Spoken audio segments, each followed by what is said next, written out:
Hello everyone, welcome to the Film Recaps. Today I'm going to explain a science fiction film called Battleship. Be ready for some spoilers ahead. The story begins with humanity's efforts to find alien life beyond Earth. They have identified an Earth-like planet in a nearby solar system that is capable of sustaining life. Observation and communication labs are set up in Hawaii, where a giant satellite that orbits Earth every 24 hours can amplify the station's signals and send it towards the faraway planet. The whole world watches as humans take their first real step in trying to connect beyond our solar system, and the satellite fires the signal into the unknown.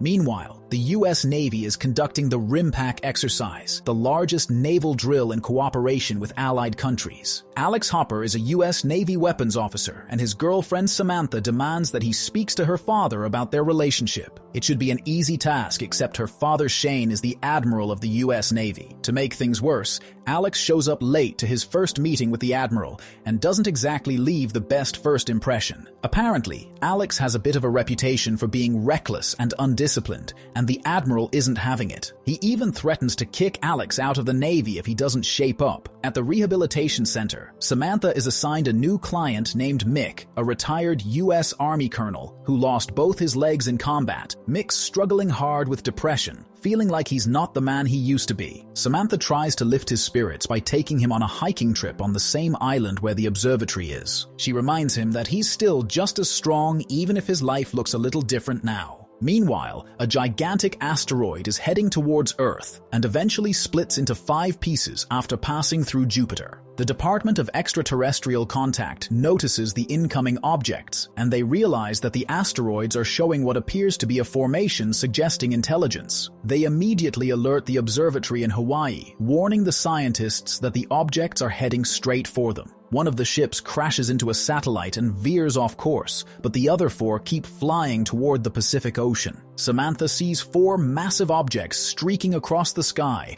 and they crash into the ocean, creating huge waves in the water. Meanwhile, the spaceship that had broken away flies towards Hong Kong and crashes into the population center, where people panic as the buildings topple on top of them. When the Chinese finally manage to get a sample of the wreckage, they realize something shocking. The material isn't even on the periodic table. From the way the spaceship looks, they think it's a communications device. On the other side, the admiral receives the warnings from Pearl Harbors about the foreign entities nearby, but when he looks into the radar, nothing appears to be present. He orders 3 battleships, which includes Alex and his brother Stone, to exit formation and approach the supposed location. They send a team to investigate the alien objects, and Alex, unable to make any real contact, decides to board the ship himself. He touches the ship's outer wall and is suddenly shocked, thrown into the water. The team rushes to help, but suddenly, giant laser beams shoot into the sky, forming what appears to be a protective shield over the entire area. The admiral watches all this unfold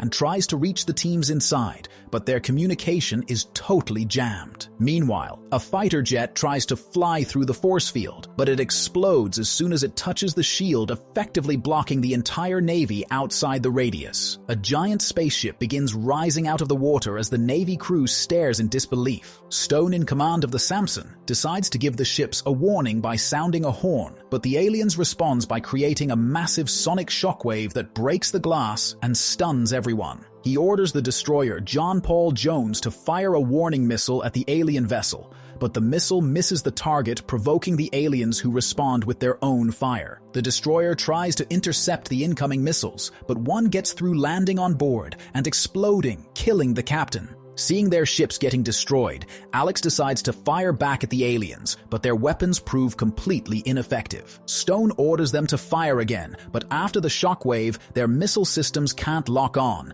and their shots keep missing. The aliens continue to fire, launching grenades at the ship. The Samson tries to block them, but one grenade gets through and knocks out their anti-missile systems. The spaceship keeps firing, landing multiple hits on the battleship, which results in a huge explosion that kills everyone on board, including Stone, while Alex watches hopelessly. Alex insists on going back to the John Paul Jones, but when he arrives, he realizes that all the senior officers are dead, leaving him in charge. After watching his brother die at the hands of the aliens, Alex orders the ship to engage the enemy. The Japanese battleship Myoko, commanded by Captain Nagata, tries to back up Alex by firing at the enemy as well, but the aliens shoot back with numerous grenades and disables the ship with a huge explosion. Despite knowing it's useless, Alex commands his ship to charge straight at the aliens, planning to ram into them to avenge Stone. The crew telling him it's suicide and they should focus on saving the sailors on Myoko, which is sinking fast. Walter keeps reminding Alex about the dying sailors, and finally Alex snaps out of his thirst for vengeance. He orders his crew to save Captain Nagata and the others. Surprisingly, the aliens stop firing when they see the battleship retreating. But that's not the end. The massive spaceship starts assembling what look like shredding machines. These machines fire towards the harbor as another alien vessel takes off. Two of the shredders head toward the military base, wreaking havoc on the weapons and destroying everything in their path. The third one makes its way toward the population center,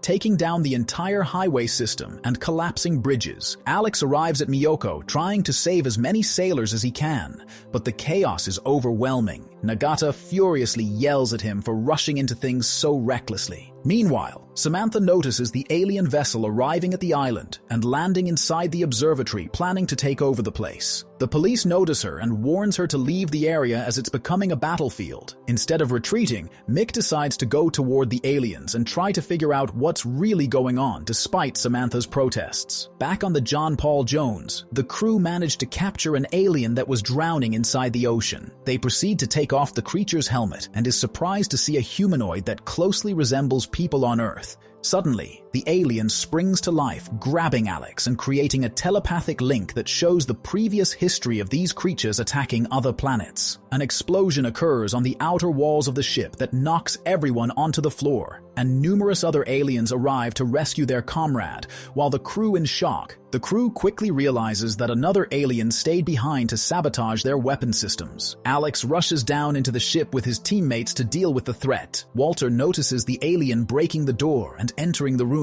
The creature starts scanning the weapon systems, and when Walter tries to stop it, he's thrown aside. Alex arrives and tries to shoot at the alien, but the creature's armor makes their weapons useless. They are quickly overpowered as the alien knocks them down one by one. Alex comes up with a plan and tells Cora to run to the weapon controls while he draws the alien outside. The alien relentlessly chases Alex, and just when it seems like Alex is done for, Cora manages to get behind the alien and fires the cannon, blowing the creature into pieces. Meanwhile, Samantha and Mick get closer to the observatory and notice that the police team they saw earlier has been destroyed. They try to look for survivors, but notices that the aliens are nearby and quickly runs for cover. When the aliens leave, Samantha attempts to call for help over the radio, but realizes their signals are being jammed. A scientist from the observatory runs toward them and warns them that the facility has been taken over. It turns out the aliens are trying to use the human satellite system to re-establish contact with their home planet, since their own communication vessels were destroyed.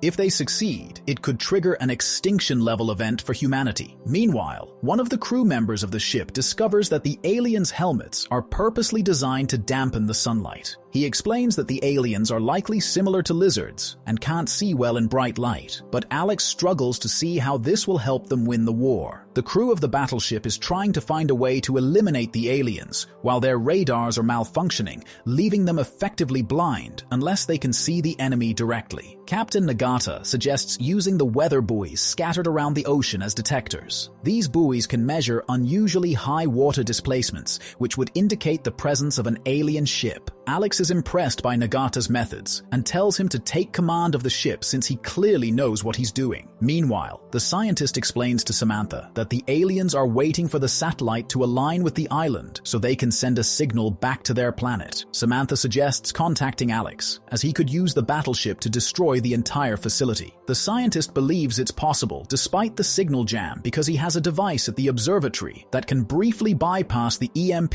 He sneaks into his laboratory, grabs the communications device, but is spotted by one of the aliens. Surprisingly, the creature does not attack him and instead allows him to leave. The scientist rushes back to Samantha, and they manage to establish a signal with the battleship. Samantha tells Alex that they need to destroy the observatory before the aliens can send the signal, and they have just 4 hours before the satellite aligns with the island. Alex tells Samantha to escape the facility immediately, but their signals are cut off before he can finish the sentence. Meanwhile, The crew starts noticing unusual water displacements on the buoys, and Alex orders Cora to get on the weapons immediately. They predict the alien movement and fire 2 missiles, but they miss the target and at the same time reveal their position. The aliens immediately begin heading toward the battleship, and the crew fires the missiles again, but once again, they miss. Suddenly, another alien ship appears nearby, charging at them as well. The 2 aliens fire grenades at the battleship, and the crew barely manages to avoid the blasts as the bombs explode on top of their ship. As the aliens close in, Nagata locks onto both targets and fires. This time,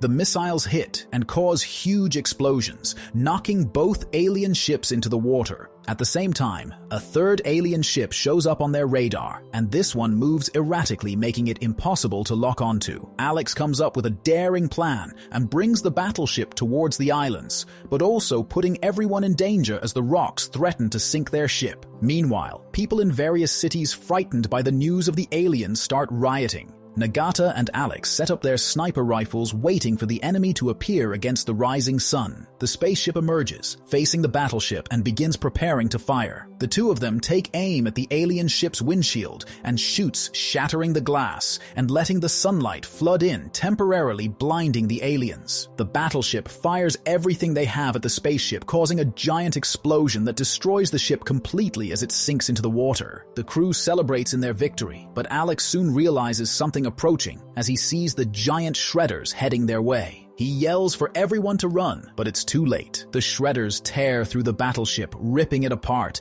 and sending most of the crew into the water. Nagata and Alex sprint as the ship sinks, barely jumping off the platform in time before it's completely destroyed. While most of the crew survives the attack, they feel powerless with no way to stop the aliens from sending the signal. Alex disagrees and believes that they still have a chance as they can use the decommissioned battleship USS Missouri that's being used as a museum. They arrive at the battleship, but Walter worries about how they'll operate it, especially since everything inside is analog and they have no experience. Just then, retired Navy veterans approach them, eager to help save humanity. They make a few adjustments and are quickly able to sail the battleship into the ocean towards the center of the force field, planning to destroy it once and for all. When they reach the massive machine, they're shocked to see it transform into a spaceship with weapons and missile launchers preparing to attack. Alex orders Cora to aim the guns at the side of the ship as they close in on the aliens. He then commands the Missouri to quickly turn, just as the spaceship prepares to fire. The aliens target their ship and unleash a barrage of grenades. In a last-ditch move, Alex yells to throw the anchors, and the massive weight lands in the ocean,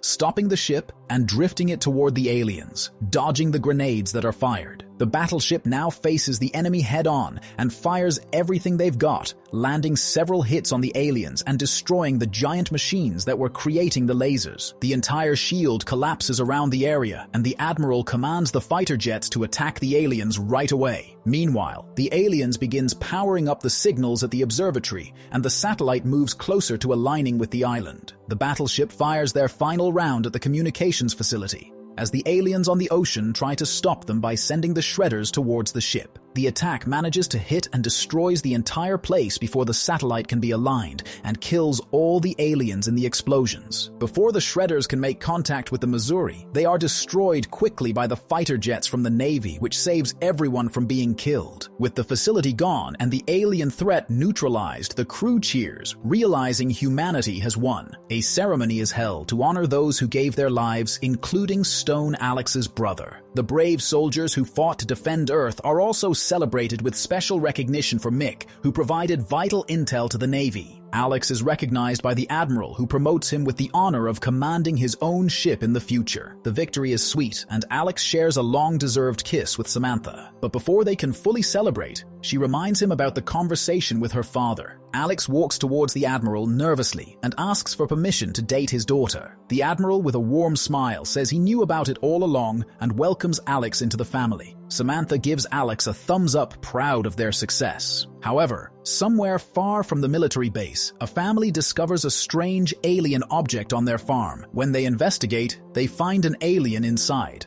What do you guys think about this movie? Let me know in the comments below. And if you liked the video, please hit the like and subscribe to the channel for more content.